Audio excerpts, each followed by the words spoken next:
it can get complicated. There's all sorts of things going on my screen, but such is the way when you run the show, I guess. James knows all about that, running the Fair green enough. room. The stream deck has changed my life, though, dude. It's made shit so much easier. Well, I guess that's the cool thing about the podcast, right? Like, I do all the transition work, all that in post. So it's easy. I could just like, once I get everything running, I could just sit back and enjoy the show.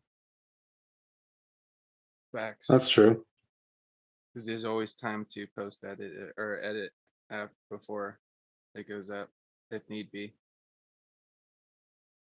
Like with And me, that, it's like, friends, is why we have this delay from between recording and when an episode goes out. So I have time to do editing. Facts. But with all of that nonsense out of the way, you guys ready to go ahead and kick this thing into gear? let's get it. Let's slap it and drive, baby. All right, boys. Time to do a Shedtime podcast in 3, 2, 1. Let's do this.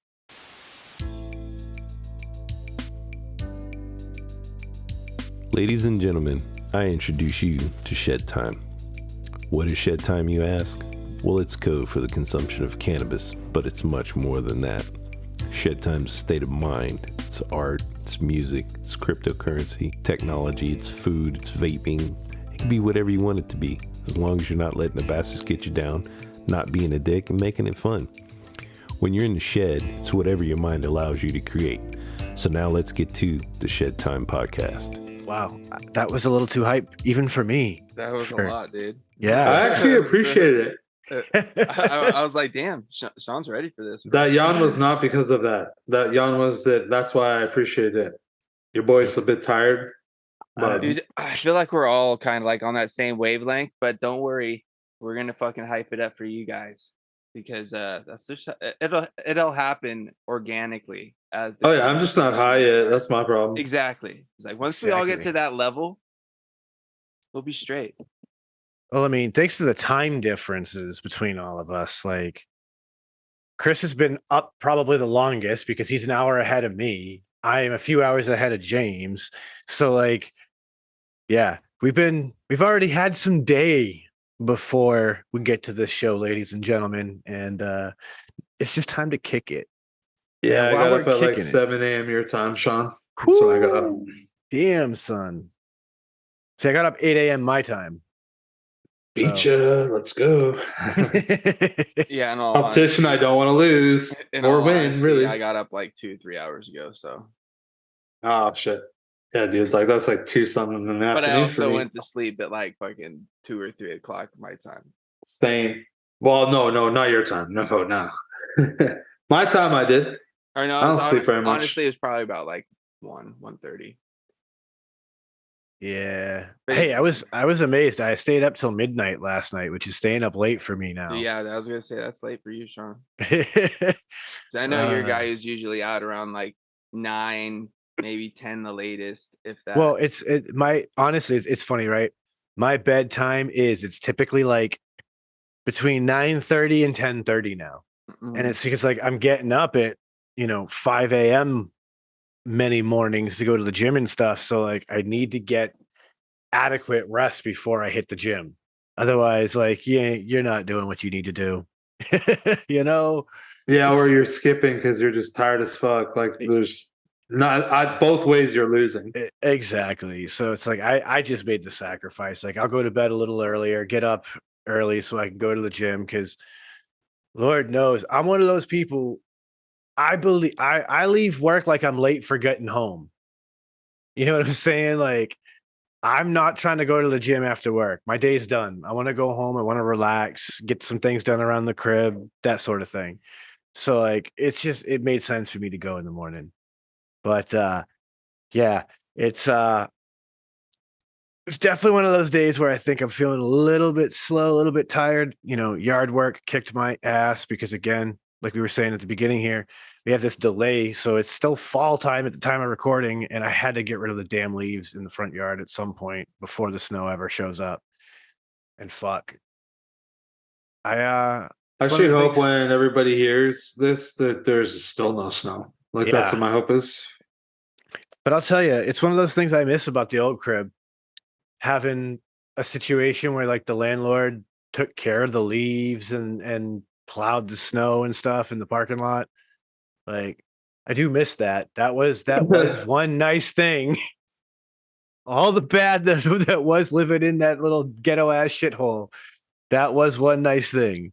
I had that covered. I didn't have to worry about it too much. Yeah, it's like the saying, they always think the grass is always greener, but not always. You know what I mean? There may be some perks, but there's always going to be some, there's some give and take.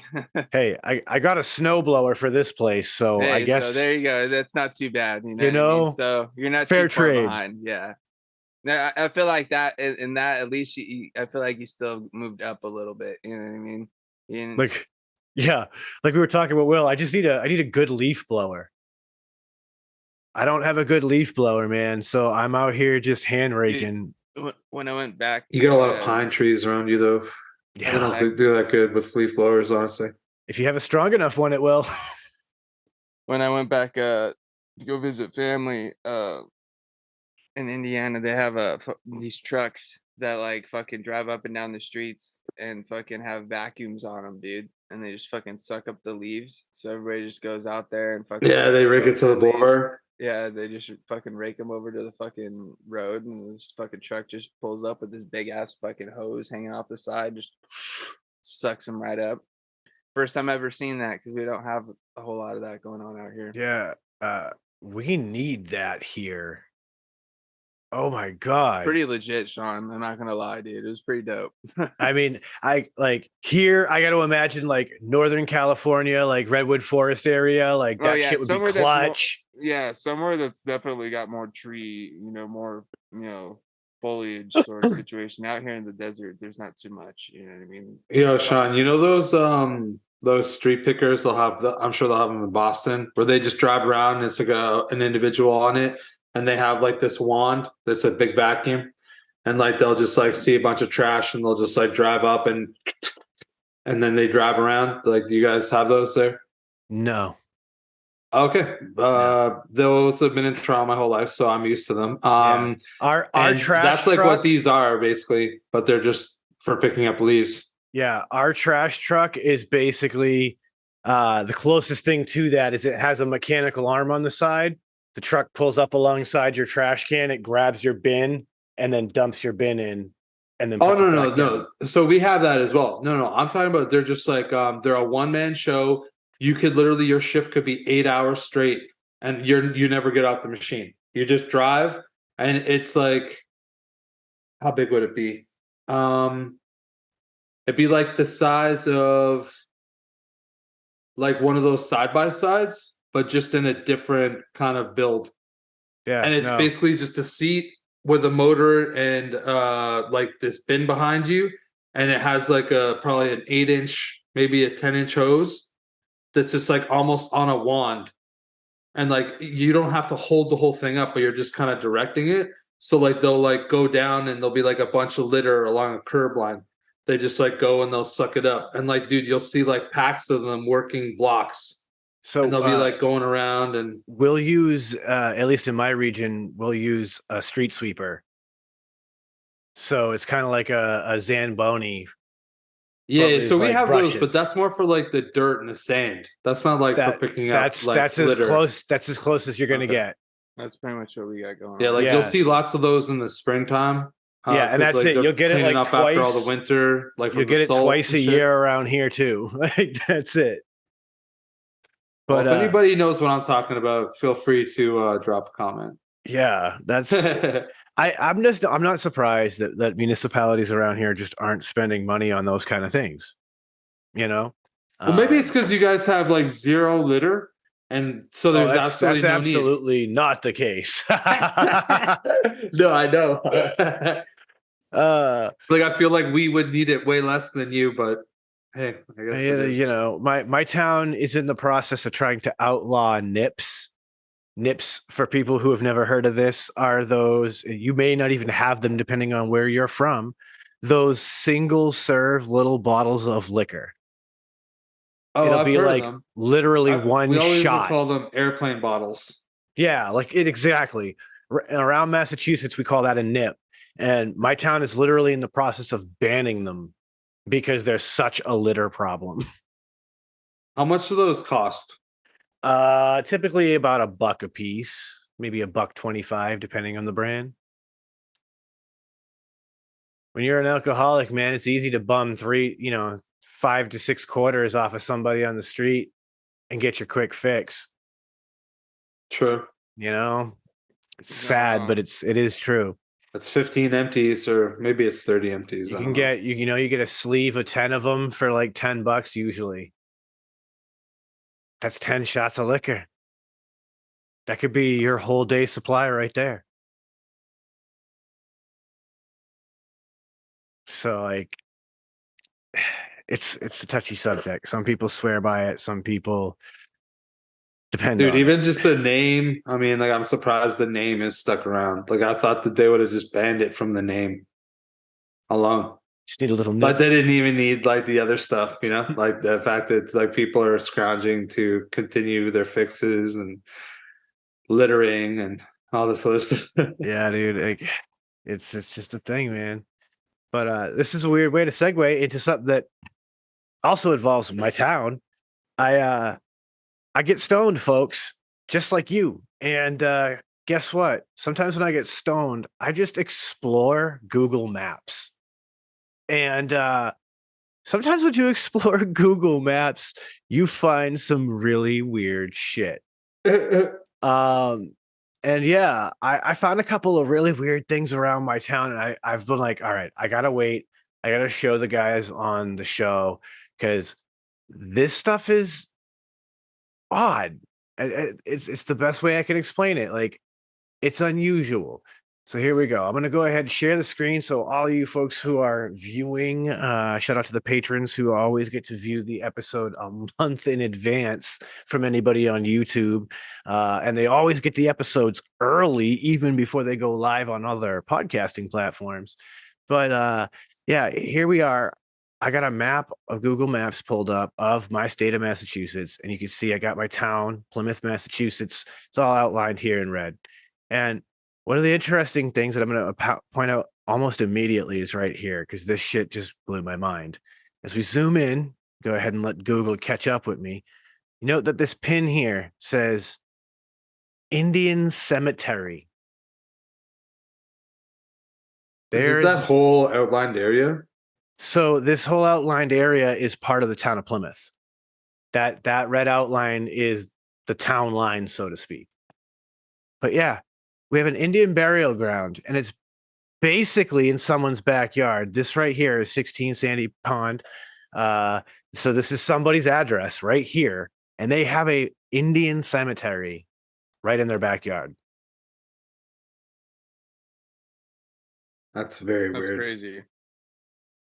Yeah. And it's marked on Google Maps, which I think is the thing that really just kind of like caught me off guard at first. Not to mention, like, we have this Herring River watershed area. This is that Great Herring Pond. As a kid growing up, right, you think to yourself, "Oh yeah, I'm gonna go swimming Herring Pond. I'm coming in. I'm entering from the town of Plymouth."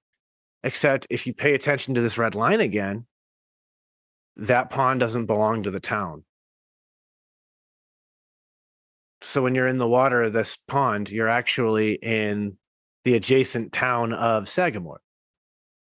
So it's a weird anomaly, right? Now, one of my other favorites is this one right up here. So this one kind of tripped me out. So again, we're paying attention to this red line. So we've got the edge of the town coming up around this pond.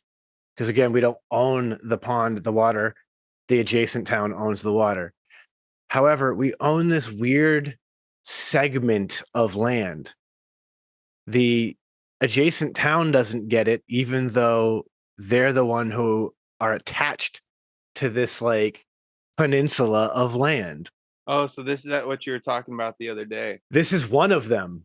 Oh, okay. So yeah, so this one gets really interesting because now if we look down here, all right, obviously you're going to come through this town of Wareham to get to your weird part of Plymouth.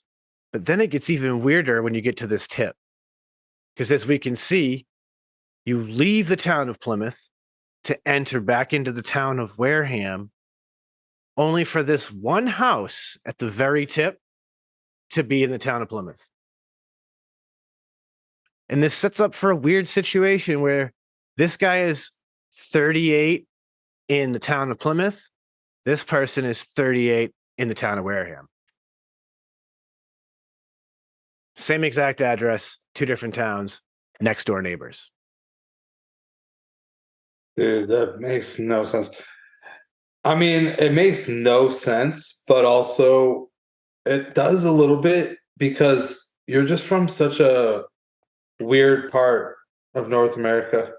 Now, here's one of my favorites. So, this is a little piece of beach they call Sakewish Beach. And as you can see, Sakewish Beach happens to be outlined in red as part of the property of the town of Plymouth. However, in order to access this beach, town of Plymouth is here. Here's the end of Plymouth, the Plymouth line. You have to travel roughly 20 to 30 miles north to this town of Duxbury in order to take this one particular single road across to the beach in order to go all the way down this length of Duxbury Beach in order to access your home in Plymouth. Why does this not just belong to the town of Duxbury when it's literally attached to their beach? That's a trip, dude. Can you zoom out just for a second?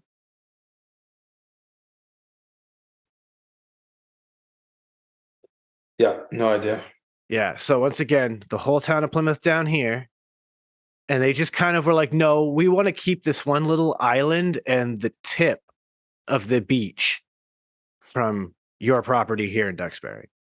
All of this. And you know what's so weird? Because like they don't own the whole road there. Does that mean that like they don't have to pay to upkeep it, but then they get to tax the fuck out of the people that are on that like kind of island Yes. and make money? And And somebody else gets them there. That's How fucking hilarious. or even more thinking like this, all right? When it comes to town voting, they vote about what goes on in the town of Plymouth, but realistically their lives are affected by decisions made by the town of Duxbury, and they have no right to vote for anything going on in that town. So when it comes to the maintenance of those roads, they have no say to the funding because they're not residents of that town. Oh yeah, the town probably just says, well, you know what, fuck it. Like, let it go an extra year. We don't need new blacktop. Like, come on. Right, exactly. They'd be like, well, nobody lives on our side. So if that part of the road washes out, it's not our problem. Yeah.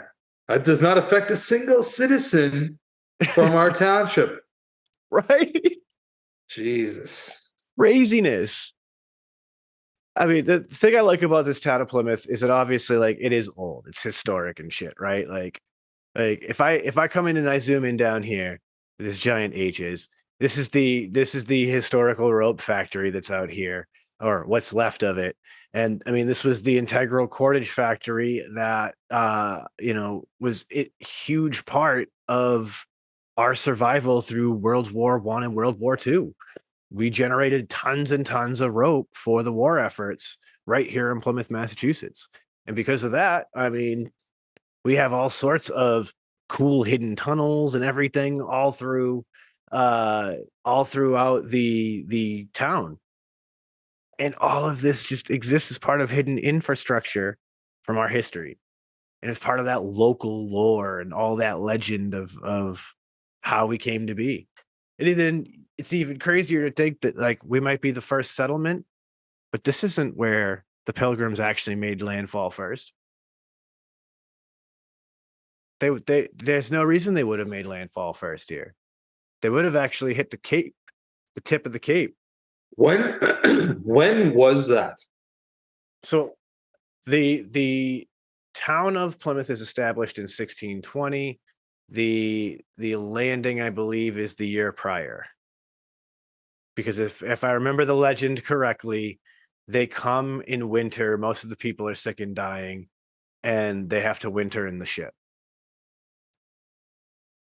Because like Christopher Columbus apparently discovered the Americas in 1492, right? Well, accidentally, yeah.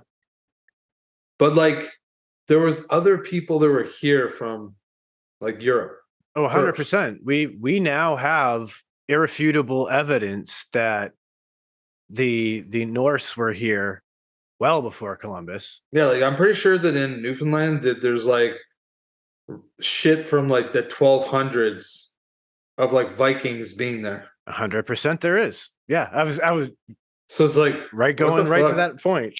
Like thanks Christopher Columbus for literally just documenting it, I guess. Like that's like the only difference. Like Well, maybe he documented it, but he probably paid somebody to document it. So like I don't even know if it's just a matter of documentation. It might just be a matter of not not finding the documentation, right? When we talk about the Vikings, so much of that is symbolic.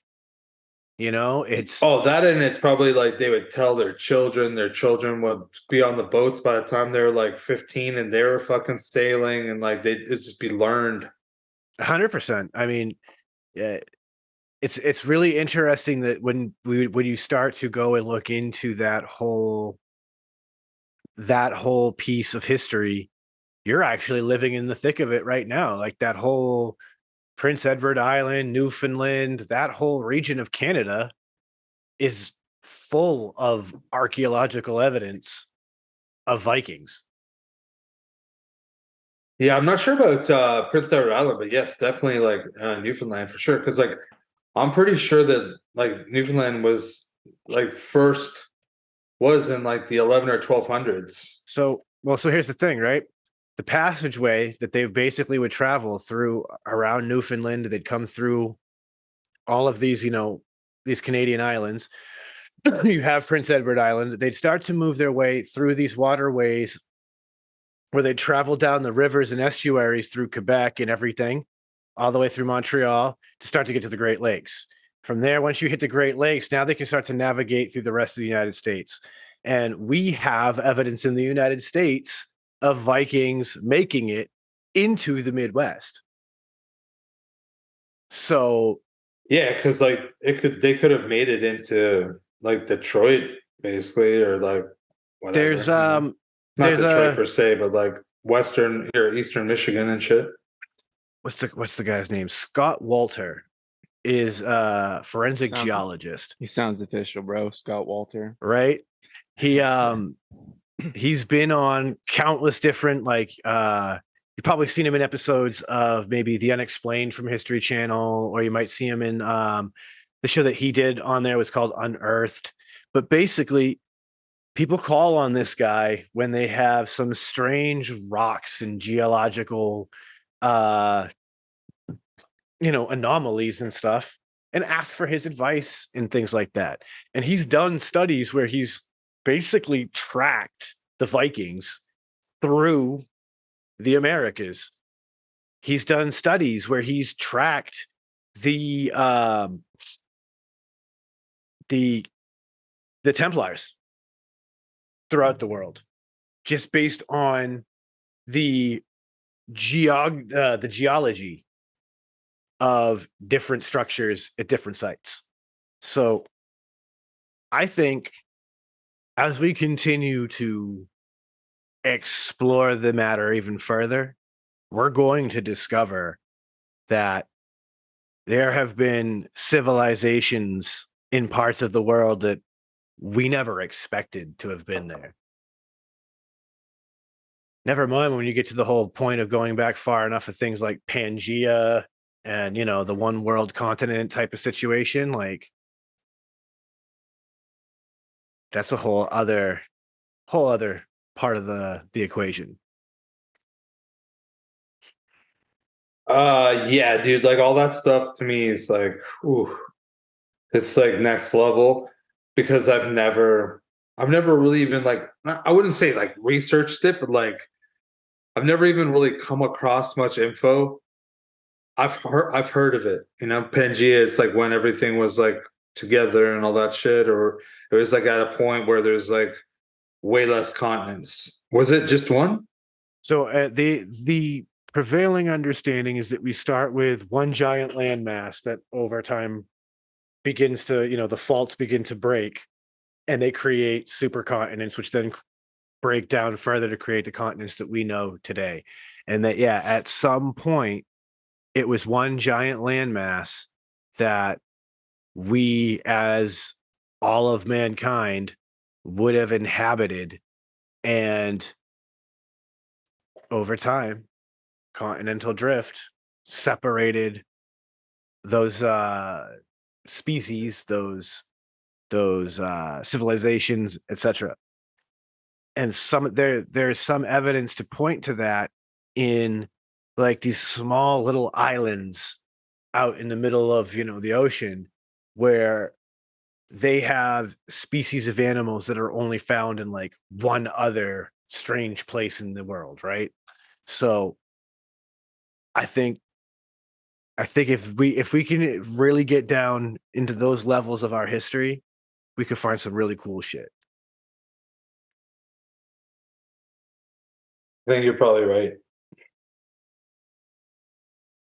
Human That's why, history like, is I weird. think that, like, even just, I'd love to see a bunch of the sea, checked out. But like, we're talking like it's going to take hundreds and hundreds of years for them to even get to like 1% discovered of like the sea. You know what I mean? Like below the sea, like below the surface of the water, obviously. Like I'm not just talking about like sections of the sea. I mean like down in the sea. Yeah, like the darkest depths of the ocean. Yeah, Yes. like you're like fucking just 10,000 miles away from any land, and the water's like fucking. I want to know how deep that shit is. I mean, Marianas Trench, I believe, is the deepest point in the ocean. I believe we at least have that established at this point. Dude, I'm about to Google it right now. Hold on. Rather than that way, deepest point in the ocean is 36,201 feet down. Wow, and it's the Mariana Trench. 36,000 feet. 36,000. So how many miles is that? 100? 75? Oh, it's got to be a lot more than that. Hold on. Well, I know that a mile is like what, 5,400 feet or something. That's converted. Really? That's 6.85625 miles. Yeah, so there's no way that's the deepest part. I refuse to believe that. Well, at our current knowledge, it is part of the Pacific Ocean, and it's 36,201 feet down. I mean, that's insane. All right, never mind. All right, we're getting it mixed up. I'm getting my facts mixed up. Okay. Okay. I'm pulling up the actual article for Mariana Trench, and I'm seeing numbers that sound a lot more believable. Okay. All right. Okay. This looks a lot better. So the Mariana Trench is an oceanic trench located in the Western Pacific Ocean, about 200 kilometers east of the Mariana Islands. It's the deepest oceanic trench on Earth. It is crescent-shaped and measures about 2,550 kilometers or 1,580 miles in length and 69 kilometers or 43 miles in width. The maximum known depth is 10,984, give or take 25 meters. That's 36,337, give or take 82 feet. So, no, that's wow. Wow. That's actually the number. The deepest I point of bet the you trench. there's got to be a deeper spot. The deepest I'm sure, point dude. of the trench is more than 2 kilometers farther from sea level than the peak of Mount Everest. At the bottom of the trench, the water column above exerts a pressure of 1,086 bar. That's 15,750 psi. That's more than 1,071 times the standard atmospheric pressure at sea level. Yeah, I guess like the Yeah, technology you're for them getting to get squished, down bro. there is pretty heavy. Like, yeah, Dude, that's 1,071 nothing times. compared to what happened when they went to go see the Titanic, bro. Yeah. Pales in comparison. Holy crap. Dude, honestly, just like the ocean is such a fucking mystery, bro. And it's like there's still even parts of just like the fucking like world above the surface that we still haven't even, really explored completely. You know what I mean? Like we're still finding shit. So I can only imagine like what's underneath the water and what's under the water or what's underwater that could have been above water at some point in time. You know what I'm saying? That is something that That's I'm what interested dude, in. 100%, bro, cuz like maybe Atlantis really was a place, you know what I'm saying? I mean, And so it could just be that it's all, it's just like one of these places that got lost to the ocean over thousands of years or whatever, or who knows what else could be. You know what I mean? you talk about Atlantis, and I like that, when it comes to the whole finding things underwater that appear to be man-made and point to human history, there's the Bimini Road. Oh, I was like, well, we see to bring it up, dude. What's that?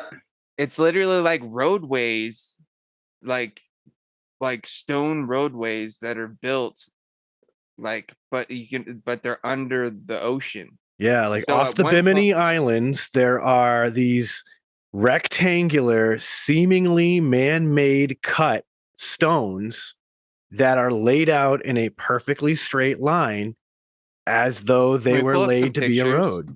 Yeah, Let's give me pull. 1 second because I'm about to. Oh, actually, you know what? I was rolling a joint and my corners collapsed, and I went, "This is a good time to do that. I'll stop and let me pull Yeah, up the take a Bimini breather, Road." Yeah, regroup, bro. come back, Regroup. and then Yeah, when you regroup, I you're don't want gonna to come rip the back and it's paper, yeah, so dude. we'll just stop for a second. Let's Dude, take a I'll look tell at you the what, Bimini Sean. Road. Side note on this joint rolling, I've done that so many times where I've just like, fuck, this thing isn't sticking, and then all of a sudden I keep fucking with it, and the next thing you know, the corner rips, or it splits down the center, or you know what I mean. So yeah, my dude. my center was nice and tight, and all of a sudden one corner just slipped, and they started to and I was like, "All right, you know what? We'll put you down. This way we don't fuck you up."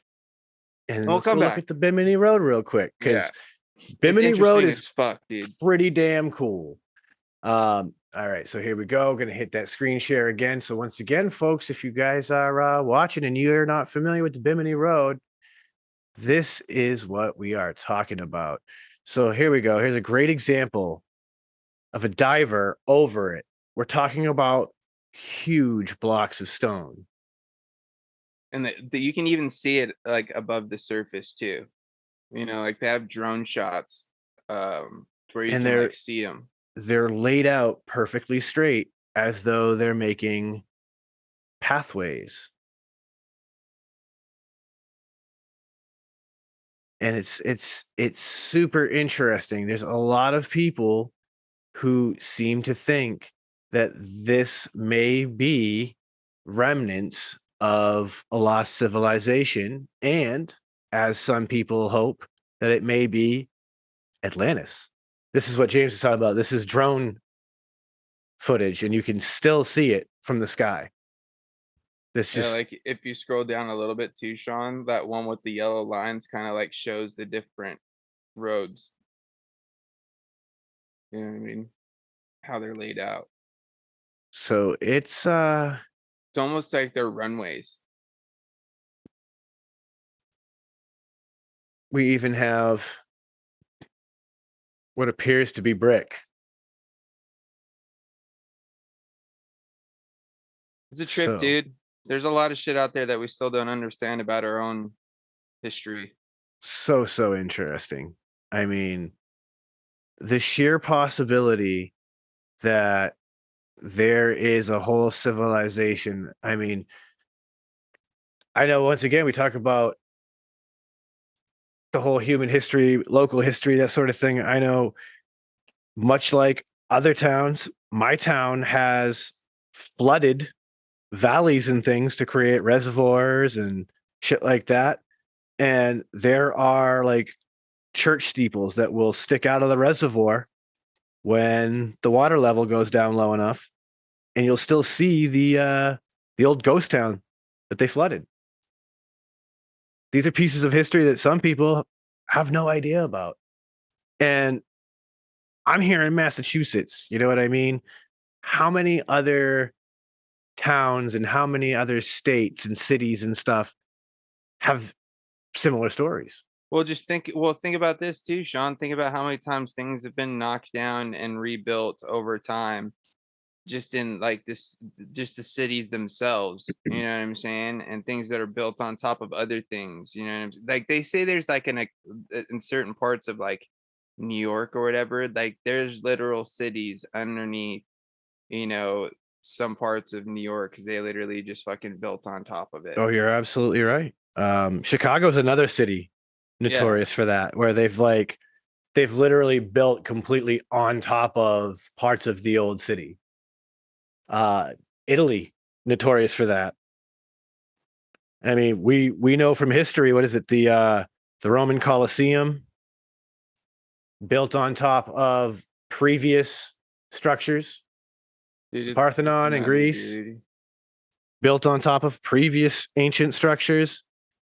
Ancient civilizations built on top of other ancient sacred sites, right? Yeah, So or it's like like Egypt, for example. You know what I mean? It's like the, the Egypt that we know of doesn't necessarily mean like they didn't necessarily create, you know, like those pyramids and things. They maybe just, you know, resurfaced certain parts and stuff like that over time and those sorts of things. And dude, well, like, or even like at a like different place like Indonesia. What is it?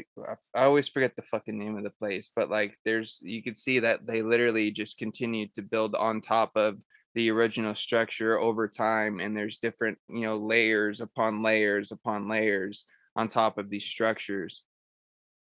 And like with, when you dig deep, you could see like one part was built at one time, and then you could see that when the next time they continued on.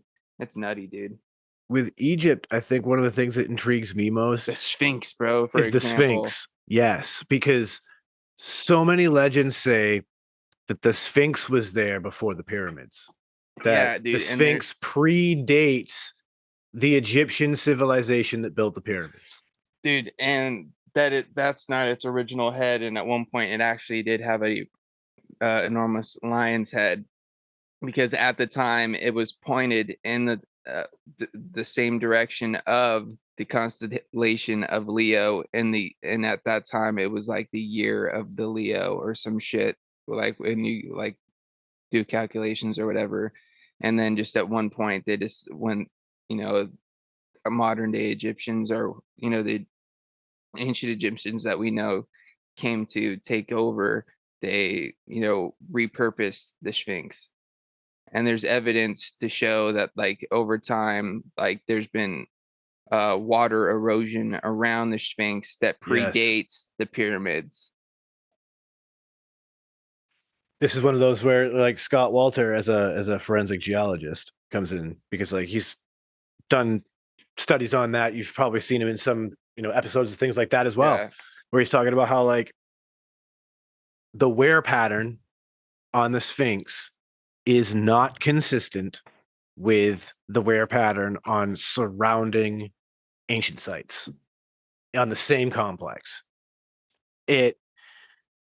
It starts to make me think about like the Library of Alexandria, because the legend says that beneath the Sphinx should lie the Library of Alexandria, and that inside this ancient vault is all of the sacred knowledge that allowed the ancient Egyptians to do things like build the pyramids and the other giant, beautiful structures that they were capable of building. If we could harness that information, could you imagine how powerful humanity could be? Dude, the thing is I feel like we wouldn't even be able to understand it. I think somebody already has it.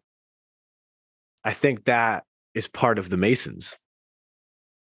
I think the Masons have that information, and they've Dude, are been we going passing full it down. National Treasure right now, bro? Are we going full Nicolas Cage right now, Sean? Is that what we're doing, bro? They've looks got like it. fucking inside of fucking Mount Rushmore is this giant treasure room. Is that what we're saying right now? I mean, Borglund did build a hall of records behind the heads. That's a known fact. Dude, could you So imagine what might be back there if there is something in there? allegedly, it was never finished, but like there is an opening. People can go and look at it, and it's just a hole right now. It never got finished, but the goal was to have the original Declaration of Independence and the original Constitution and all of these like priceless documents that were part of American history, all housed within the head of our founding fathers. It's so crazy, dude. Now it's just an empty hole because that's that like the whole Mount Rushmore was supposed to be such a much grander sculpture than it wound up being. It's a completely unfinished project. It was just abandoned. And like they're supposed to be full on like down to the chest busts. And it was never actualized. But that was such a dangerous thing back in, the 30s when they were building it. People are hanging from, the face of presidents with jackhammers, just chiseling friggin' stone. It's kind of no surprise that we couldn't afford to go back to it in today's day and age.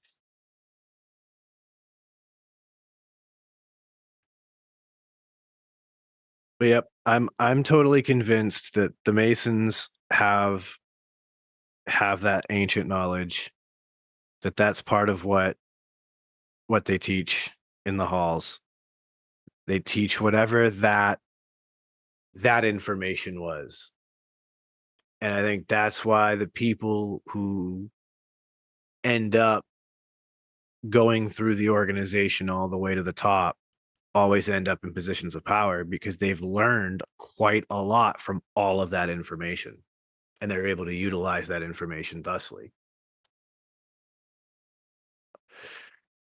And I say that suspiciously from the position of somebody whose grandfather was a 33rd degree member of the Scottish Rite. What is that? That is a Grand Mason. You Okay. are the top of the top. Nobody's higher than you. He led the lodge at one point. So he knew everything there was to know from the organization. And the man was a brilliant scientist, and he worked on some incredibly high-level government projects through his career. And I always thought to myself, as I've gotten older, that man understood some fundamental thing that most people just would never even think about.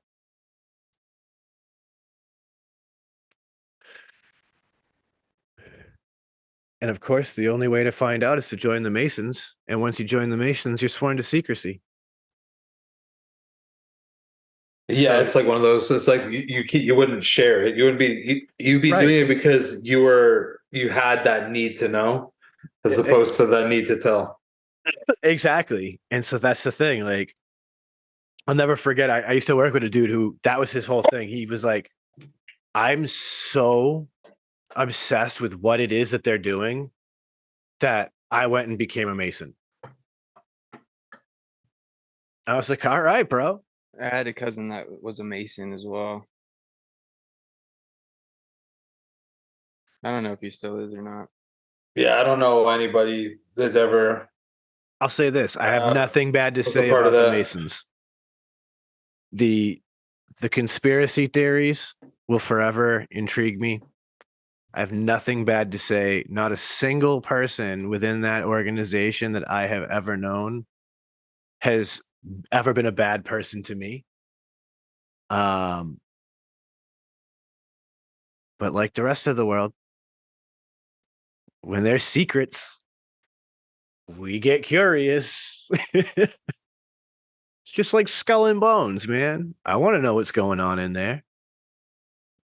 No disrespect to those people, but y'all got secrets. Your shit's called Skull and Bones. You already got Yeah, my like, interest. why are you making your name that if you don't want anybody to look into it, you know? You hang out in a place you call the crypt with actual human skulls and shit in it. Like, you've got my interest. Yeah, that's just weird. Did you guys ever watch that movie, The Skulls? Never even heard of it. Okay, so it's from probably the early 2000s. It has Joshua Jackson. Do you know what I'm talking about when I Is say this the that? movie about the kids in Skull and Bone Society? It might be like how you got into it. Yeah. It had Yeah. Paul Walker. Paul I- Walker was like the secondary like lead, but he was not the lead. I The want to lead was, say this is the movie that I Joshua remembered it, Jackson. that I think And it is. Can't say that I know it. yeah, it's a pretty good movie. It's actually a pretty good movie. Actually, a guy that my brother was friends with when we were growing up is in the movie. And my brother was like, "Yeah, I think that like Andrew Carlos is acting." He's like, "He's coming out in some movie." And then like we went to the theater, and he's like, "This is the movie that he's in." Then we saw him, and I was like, "Man, I barely remember what he looks like, but I guess that's in. Let's go." Shit. So it is the right story, but it is not the movie I'm thinking. It is Yeah, about when's Skull that? and When's that Bones. movie from? 2000. There you go. Yeah, it was like 20. It came out.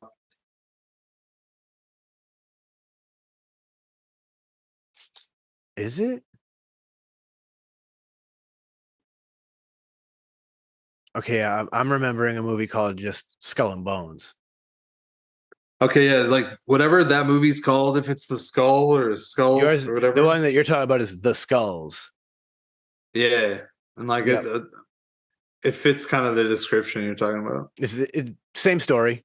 It's talking about the Skull and Bones Society. Yeah. It's Yale University, and just like every other conspiracy theory that makes people, suspicious, you're talking about Yale University, the prestigious Ivy League university, some of the most powerful people in politics and industry have all been members of this Skull and Bones Society. And like I said, you're called Skull and Bones. You hang out in a place called the Crypt with actual skulls and shit in it. Like, you got people's attention. He's like, is this how rich preppy kids become edgelords?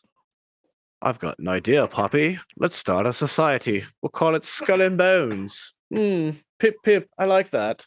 Dude, that's probably how it started, and then now that's how like so many other things start because they're like, yo, the rest of the Skull and Bones are gonna make this happen. We're all powerful people. I mean, it's like so many other things, though, right? Like, it's a good old boy network.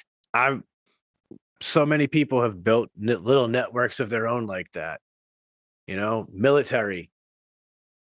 They all look out for each other. That's just how it works. If a veteran is has a veteran applicant, more than likely they're going to look out and hire them because veterans help veterans. It's what you do, right? Similar ideas. Like, I'm not surprised that a Skull and Bones member will find out that someone else is a fellow Yaley and a Skull and Bones member. Like, I want this guy on my team. if he was in the same club as I was, obviously we must have at least a similar thought process. I'm not surprised. It doesn't strike me as nefarious at first. Oh well, it's like anything, right? Like once you have a certain level of power, whatever it happens to be, like however it's put in place, you can get some villain fucking shit going, bro. Like that's just it. It's like Right. people always say, it's like you see that one person you used to work with, all of a sudden they become a boss. They just shit on everybody and they're a horrendous boss. But before that, they were a pretty good worker and everything. It's like they just did not need that power because like they didn't know what to do with it. And I feel like those people that like might get into these things and like as things go along, like the more you get away with and the more you can manipulate, the further you keep going. Especially with like whoever the ultimate leader would be, how like unscrupulous they were. It's like I think about it like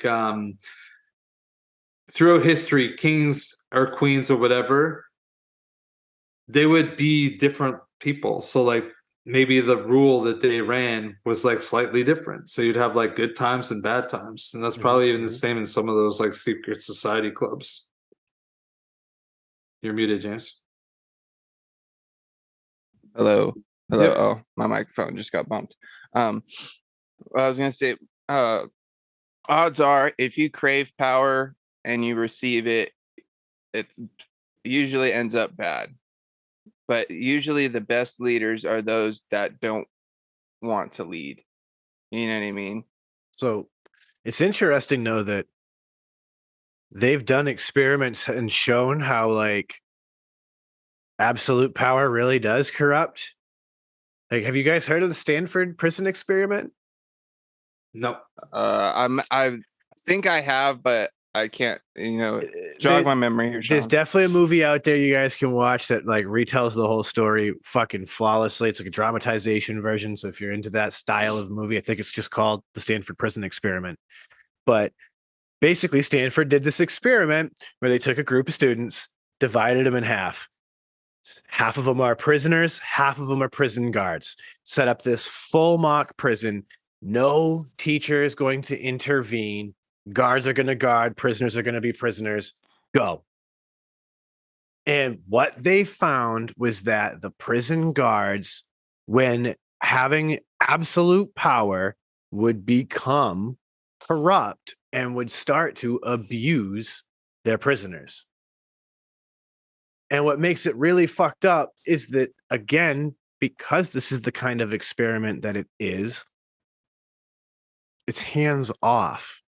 So the whole time it's being monitored, they're allowing these students to beat and mentally and physically abuse their fellow classmates, all in the name of psychological science. Dude, just the shit that people get away with in the name of science, bro. I don't even want to get into that, bro. Oh, excuse me. That's wild. But honestly, like people are living like the real life Lord of the Flies, basically. Yeah, in a sense, absolutely. I can't remember like in that movie if anybody dies, but I don't think they do. Maybe they do. I can't even remember. Not Yeah. movie, that book. I Didn't don't even they? think there is a movie. I think they did. I think they killed one kid. Yeah, I think that maybe It was the fat like, kid, right? Jack was he was the bad guy that was like the leader, right? I just I might actually have to like try to reread that book. I remember there's the part about them chanting the kid's name and they were calling him Piggy. And I think that was the kid they ended up killing. Because I remember reading Lord of the Flies as a kid and being like, I don't think I ever read it. Damn.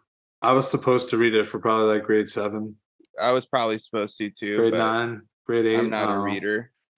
I've read like 2 or 3 books in my life.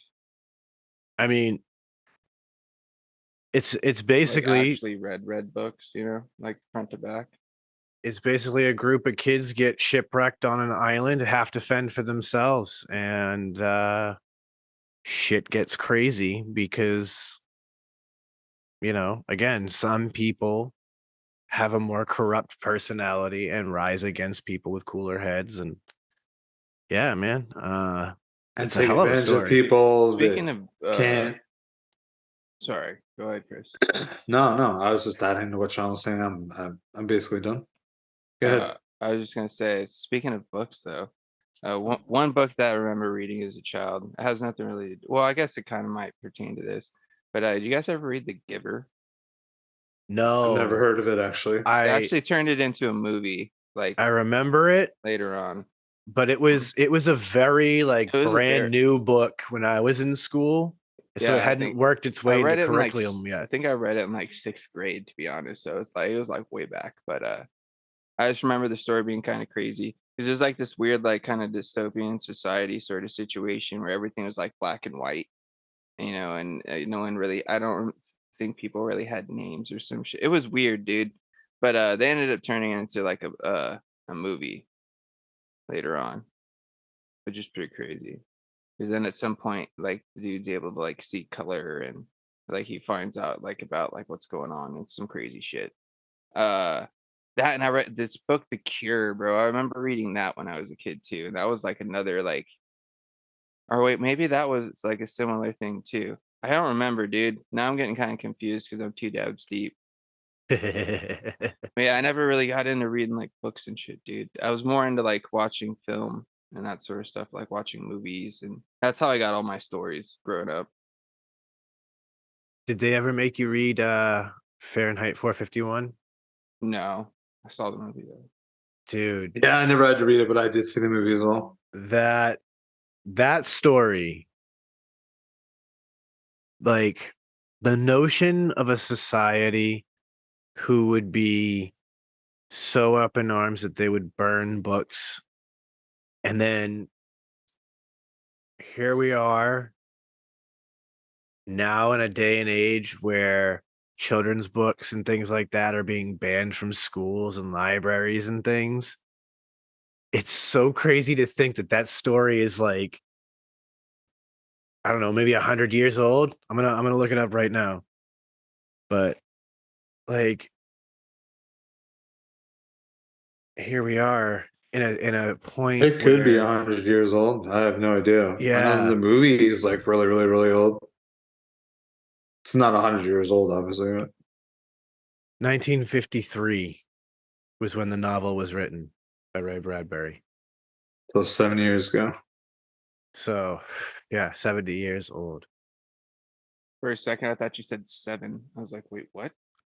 It's like, bro, we're living in the 60s. So like that's crazy that like 70 years ago, 1953, this man is imagining a world like this, and we're seeing Well, some dude, of these just think things about happen. how many stories, like, or just like things like we saw on like TV or like whatever growing up as a kid that are now Oh like yeah, things that are actually, 1984, yeah. talking about, surveillance cameras on street corners, and now Big brother. here we are. The government has surveillance cameras on street corners. Police cars have license plate readers that literally capture your license plate in half a second. Like all these different things that were described in that book starting to show up now. We've got them. They're here. It's true. It's nutty, dude.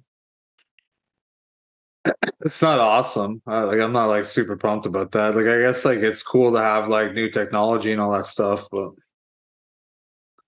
Just the sometimes it's a little advancement in far. technology and how much faster it is in between, newer things. You know what I mean? Because think about how long it used to take before like the newest, you know, technological drop would be, back in the day when like it first started coming through.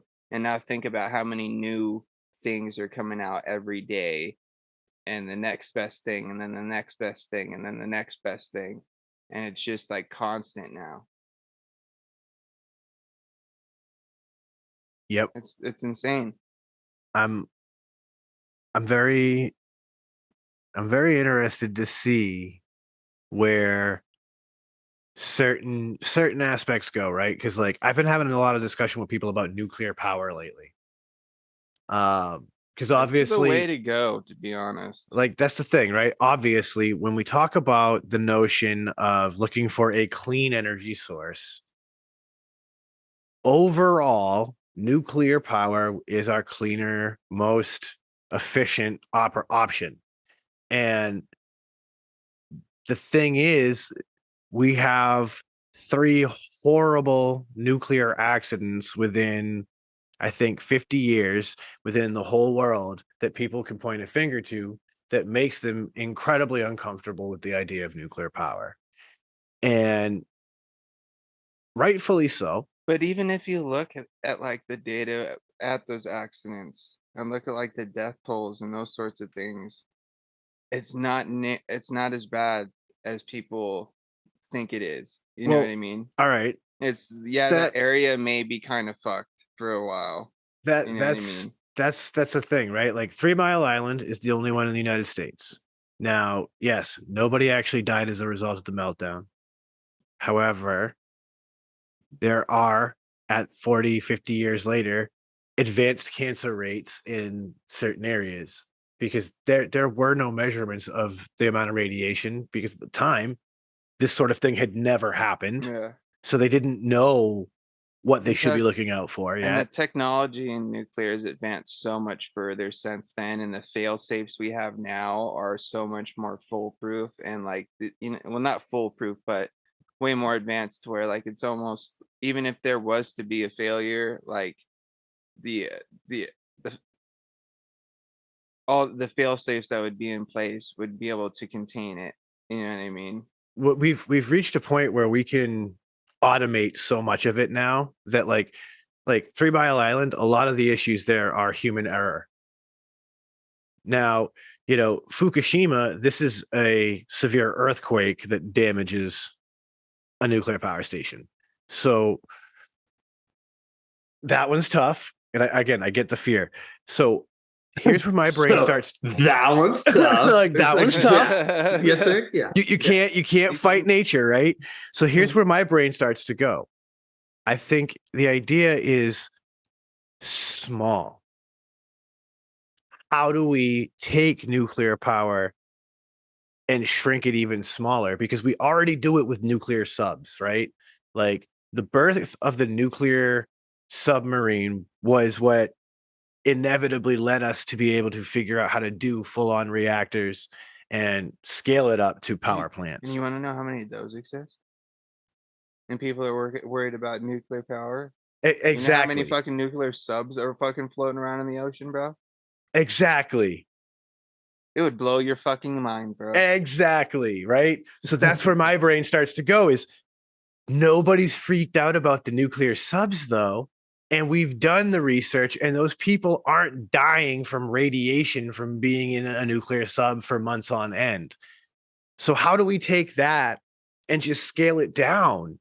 Now we And can then power just put it in cars. an area that's not densely populated, and then you're even better off because then, you know what I mean? Like Sean said, you can automate the whole fucking thing to where no one has to even be fucking involved after construction. You know what I mean? You construct it, you get it up and running, you fucking lock the door, make sure you fucking leave the computer running, and you go. You know Yeah, what I mean? you have a remote monitoring station that can, ensure everything from there And continues it's to run. probably, you can even probably do it underground in a cement bunker, you know what I mean? To where like it's all contained. And that's another point. Yes. We could put smaller ones underground and we could make these things happen. Like, If you think about it, you could live anywhere then in the world, and if you had one of those, like I could just build some spot, middle of fucking nowhere, fuck solar power, just like build one of those.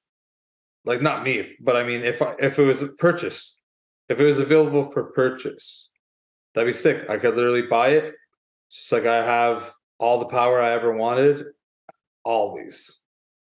100%. I think, again, I think the future, if we're gonna get to a point where we can be like the goddamn Jetsons, like the future we've all hoped for, then we're gonna need these like very small kinds of like little nuclear engines that are going to allow us to do things like propel small flying machines and other things like that. And I think it would be the move if like you want a fully electrified automobile. How do we just scale a little nuclear engine down so that way that is our electric engine? Because now you've got the power to do things like shipping, to be able to have like efficient shipping vehicles moving, 18 wheelers back and forth with little nuclear engines inside. Dude, But think again, about all the fucking Amazon vans could be just nuclear. the here's the fear though, right? The What happens deliveries. when you have a front-on collision? Well, I have your answer, friends. Everything goes self-driving and it all just becomes like electrified rail. Between I'm out on that. You have me until that point. it's going to have to be, because that's the thing, right? A nuclear power plant inside your vehicle in a front-end collision is a catastrophic explosion. Aren't they trying to figure out how to do like hydrogen-driven cars? I would love to see Well, there's something been like science done behind it already. I think there's already a car that runs off of hydrogen. I forgot who makes it though. It might be like a new car company, but like they're like these cells, bro. Like these fucking hold on, tubular cells that you literally fucking plug into your fucking car and then like fucking get them recharged. that. All right, here we go. Hydrogen cars. Let's see what we got. Show me the hydrogen car.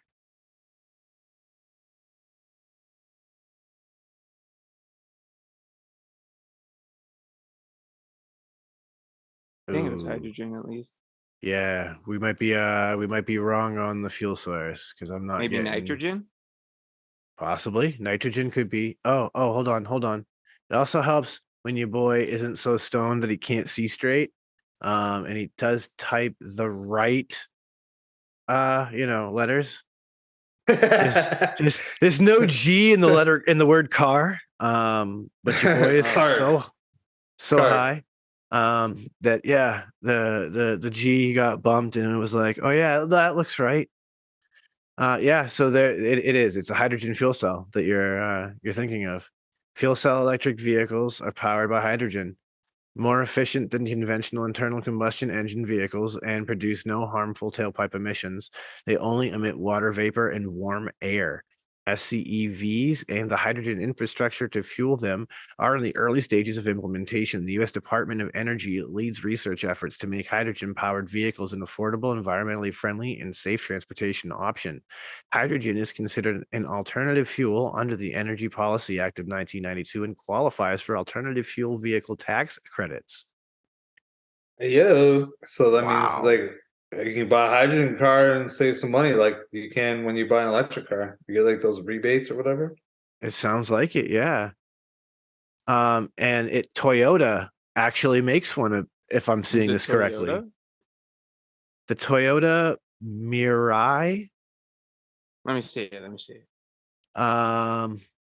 Yeah. Holy crap. Toyota makes a hydrogen car. Toyota makes a hydrogen car. What? I'm learning shit right now. All right, come on. My computer's like just as freaked out as I am about this. It was like, wait a minute. I need a second to recompose myself. Yeah, this isn't the one that I was. Here we are. Generates power by combining hydrogen with oxygen from the outside air.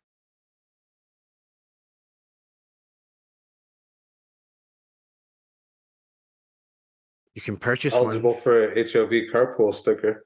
Wow. You have a warranty, 8-year warranty. Oh yeah, great, good stuff. Man, 8 years? That's crazy. So at the core of the Mirai, hydrogen from the fuel tank and air entering from the intake grill meet in the fuel cell stack. Their chemical reaction involving the oxygen in the air and the hydrogen creates electricity, powering Mirai. In the end, the only byproduct is water. How do you fill it up?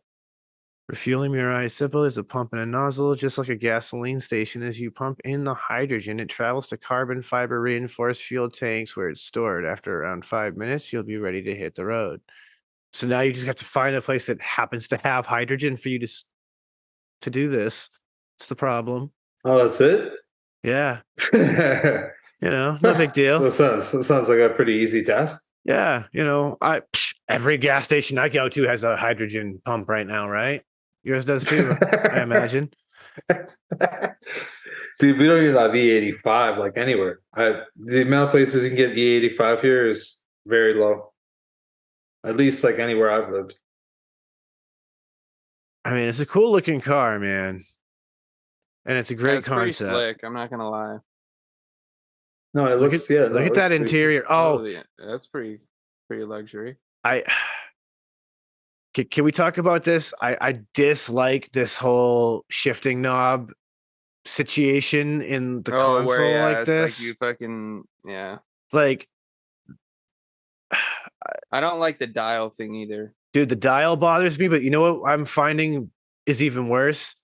Chevy and like the Tahoe and a few other vehicles has one that's basically a window switch. What? Yeah. So, What? yeah. Hold on. Google it. Yeah. Tahoe. What would I call that? Shifter.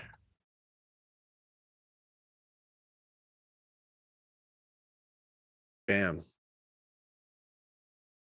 Oh, they're like buttons on the fucking. So they're like your window switches.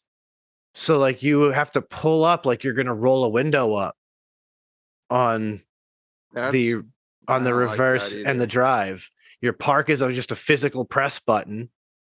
But yeah, your drive and your reverse, you have to physically pull up on like you're trying to roll up a window. It's literally a window switch. I don't like it. Yeah. Super, super weird. Not a fan at all. And of course, my shop, our customers like Tahoes, which is cool. I like the Tahoe. Trust me, that thing is a great truck to drive, but that freaks me out. Boom, boom, boom. Like, It's like you're just like strumming a bass, but you're actually putting your car in like fucking reverse or drive. yeah, it's so strange. And I mean, like James said, these ones with the dial, I don't like that either.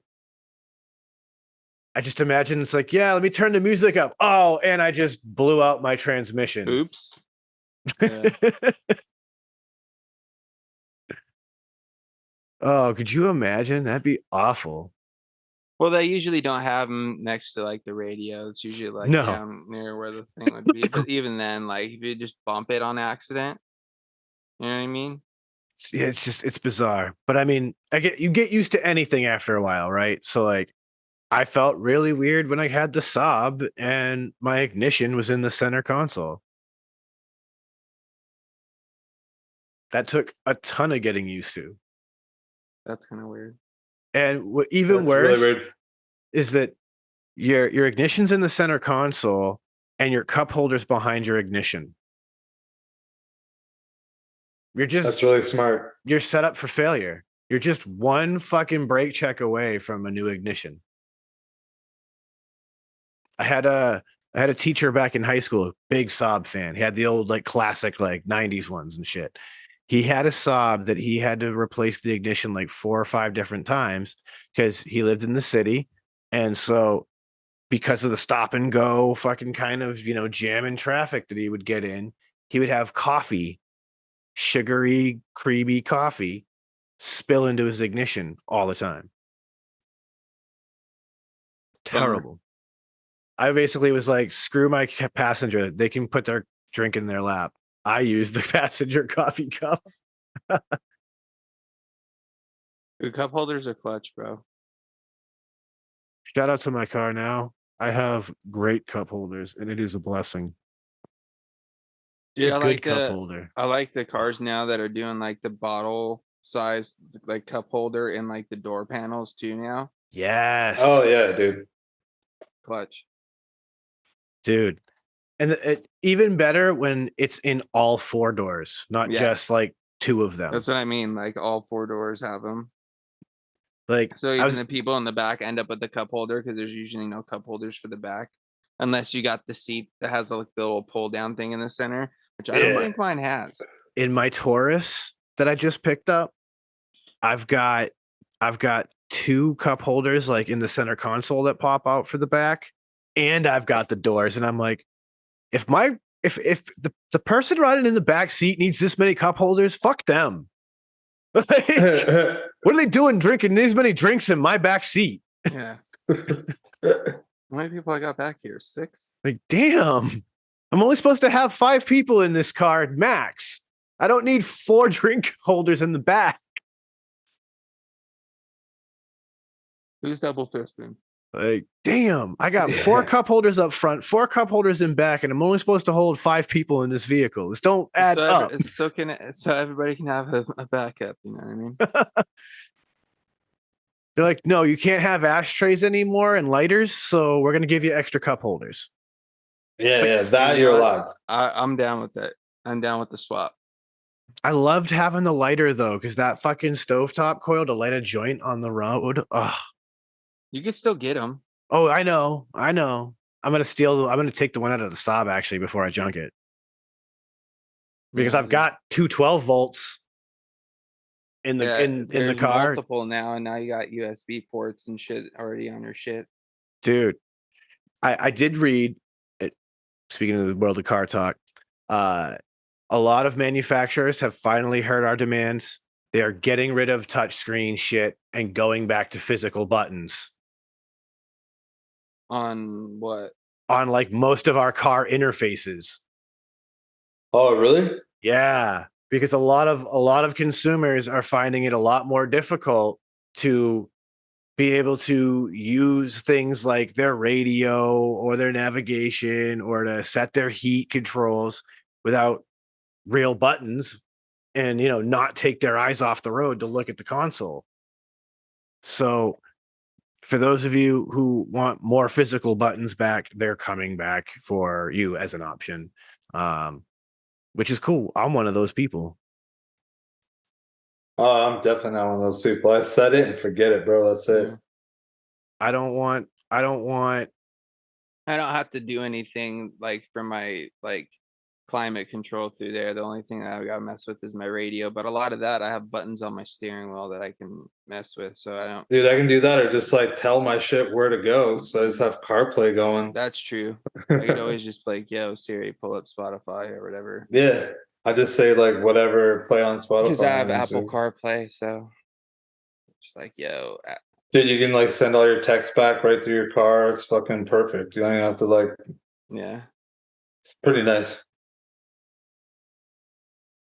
I don't know. It's funny man. when she reads stuff back to you though and doesn't quite get like the punctuation or whatever, right? So like it comes off weird. Like you can't tell if it was a question or a statement.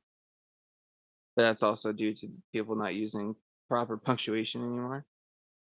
Just hilarious.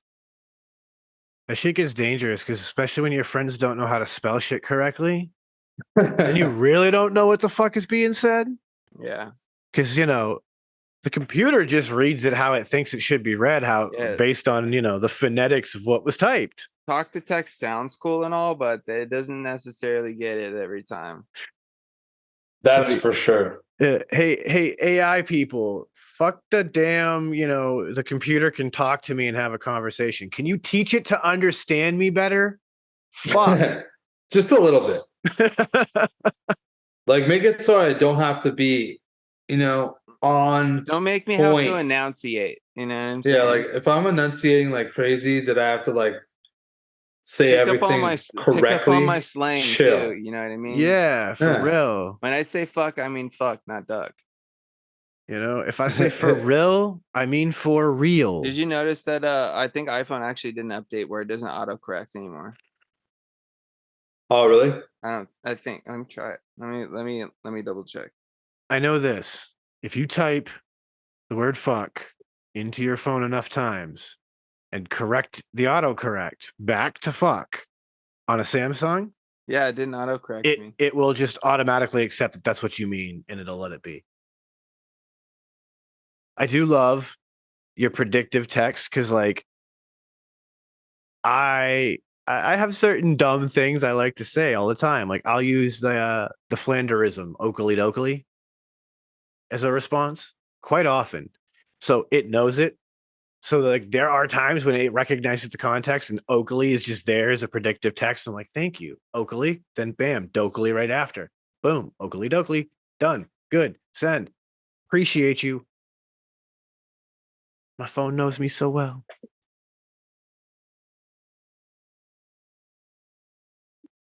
If for some reason I was like, you know what, I just want to scroll through the iPhone emojis to see what new shit's on here. And dude, they've got so many nowadays. I appreciate that they made an emoji for potheads. I assume iPhone's got it because Androids have them too. But it's like basically one of the smiley faces inside of clouds, just like peeking out. I don't know. Let me go back and look. I spotted it the other day, and I was talking to my boy about getting some weed, smoking some weed together. And Oh, I see it, bro. yeah, bro. I was like, yo, I This- fucking dig it. This little guy. Oh, focus. It's not gonna focus, but anyway. Yeah, dude, I just noticed that. It's hilarious. Yeah, I was like, What's yo, it they called? straight up made a pothead fucking emoji for us. I want Get to know smoked what out. it's called. Yeah, what is it called? It's a good question. See, Shedtime podcast, ladies and gentlemen. All the hard-hitting answers that you didn't know you needed to know. Speaking of things you didn't know you needed to know, gentlemen, did you know baby elephants are capable of laughter? I got way too excited to tell you. Sorry. Holy shit. But yeah. Oh, it's a fog. I type in fog and it pops up. Ah, he's supposed to be in a fog. That'll Oh, work. yeah. I like it. Counts. I'll take it. But yeah, that's a fun fact for everybody. Baby elephants are capable of laughter. It's a true fact. Baby aliens, baby elephants. There we go. I'm there. Baby aliens, dude. I'm there too. He said baby aliens. Yes. Baby aliens should be capable of laughter, I hope. Dude, baby elephants are hilarious, bro. Dude, like they play. That's the thing. Like, they found that when baby elephants play, they actually emit a sound that is akin to laughter, and it is an expression of joy for them. And it's hysterical. Pull up a video of baby elephant, Sean. Come on. No, I'm just, Yeah, I can't just tell you all this shit and not show you, right? I need to see some baby elephants. Laughing elefantes are a thing. I told this to my wife the other night, and she was I like, bet "No." she died. She was like, "No, this can't be real." And she went and she Googled it, and she was like, "Oh my god, it's really a fucking thing." Like, yeah. If this is a thing, I have to show my my sister after this because she'll die. Well, hopefully not. Yeah. Not literally. And laughter. Yeah. Or in cuteness, not in like Holy why'd volume I say difference. that? That's such a bad thing to say. Thank God our poor friends didn't have to hear that. Good old YouTube with the ad just comes screeching into my ears. Oh yeah. Like, They be holy doing that. smokes. They be All doing right, we're gonna that. share the sound so this way y'all can hear it. Bam.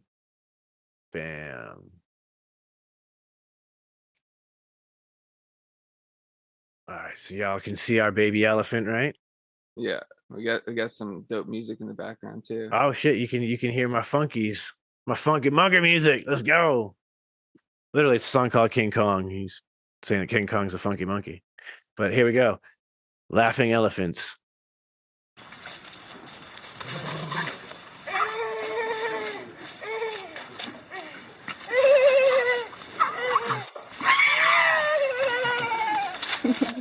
Sounds like it, yeah, kind of.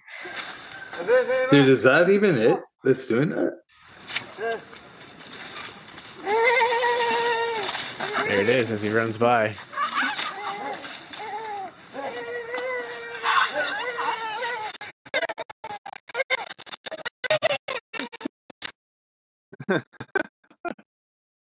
That's pretty fucking. Dude, that's actually crazy.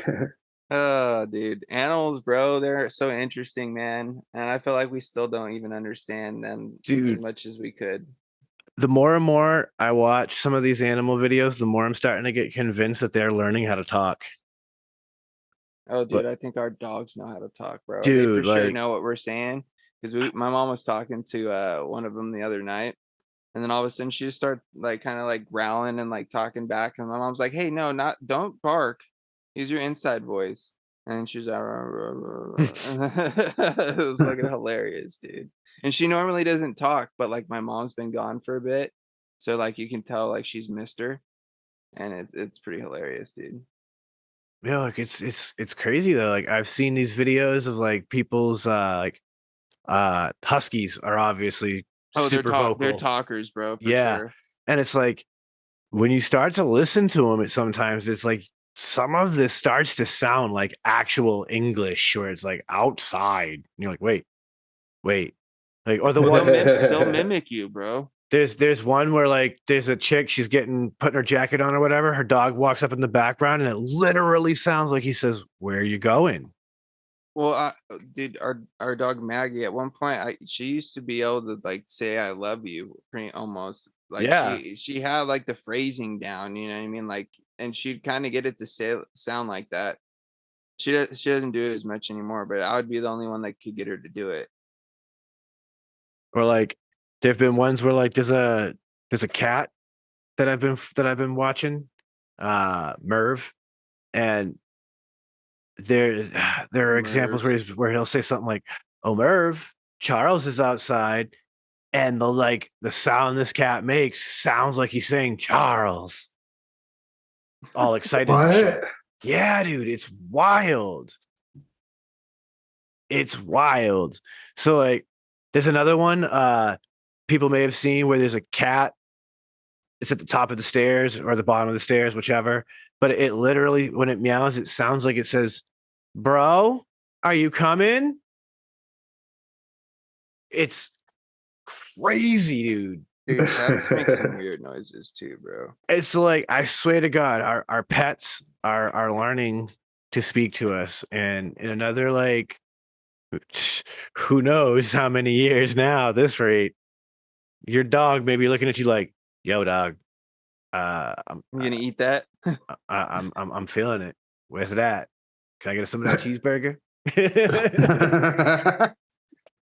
Sure smells good. What do you mean, no? Fuck you mean? I've just protected you from that squirrel outside. What you mean? Can you imagine that conversation? Any conversation with a dog? That'd be hilarious. Like, so that's why you just bark at nothing all. What do you mean nothing? Did you hear that creak? No. Oh my God. That'd be fucking crazy. I could not. I couldn't have a dog at that point. Me neither. I'm not sure I could. Like, if my dog could straight up have that conversation with me, I couldn't do it. Oh my God. Too much. He's just looking at you like, "Let me get some of that cheese. Let me get that cheese." Like, no, you're gonna have fucking cheese farts. So let me get that cheese. Dude, dog farts are brutal, bro. They'll knock you out for sure. Yeah. No fun. Oh my God. Oh shit. And on that wild note, we have reached. We're gonna end it on dog of farts, our bro? time. Yes. End it on talking dogs and dog farts. So, friends, thank you for hanging out and having a good time with us. I'm gonna set it around the room like we do. So, Uncle Chris, send us on home. Well, I really have nothing to follow from that. So I'm just gonna say, thank you, everybody. Appreciate you for listening. Of course, you can check out shedtimepodcast.com. Man, it's I like, how did we get there? How did we get there? I don't know, You dude. know? It was my fault. I was the one who said it. It's all right. It's all right. My mind is only Well- thinking of that. So like that's why I'm struggling over here. But yeah, I'm just gonna sign out so I can finish it. Thanks. We'll catch you on the next one. And everybody out there, live your best life. Frames. As always, shout outs to all the Shedheads for you guys' continuous support. Hopefully, you guys enjoyed the episode. I know we kind of get a little all over the place in these things, but that's just how it goes when you're having a session with the boys. So, of course, you guys can check us out on Fridays over on my YouTube channel if you want to get a little double dose, a little bit more vape oriented content and, just hanging out with a good group of people on a Friday. So you can join us there. Other than that, we'll be here in the shed doing what we always do. So I'm going to end it as I always do, sending out positive vibes. Crisp high fives. Don't forget to tell someone you love them, and a little bag or dab will do you. That's right, ladies and gentlemen. Go to the shedtimepodcast.com website. That's shedtimepodcast.com. And you can go ahead and find the link to the Patreon. You can find a link to merch. You can find links to all sorts of other different cool places. Just go check it out. You can even stream the show there if you want. Shedtime Podcast is available everywhere podcasts are found. So go ahead and find us wherever you like to listen to your podcast.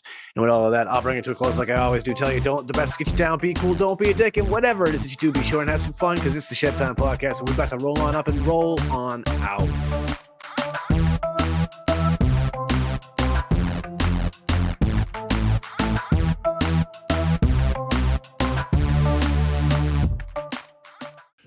Dynavap, Dynavap, Dynavap. Looking to cut the cord on your dry herb vape? Dynavap. Trying to get the best taste from your herb?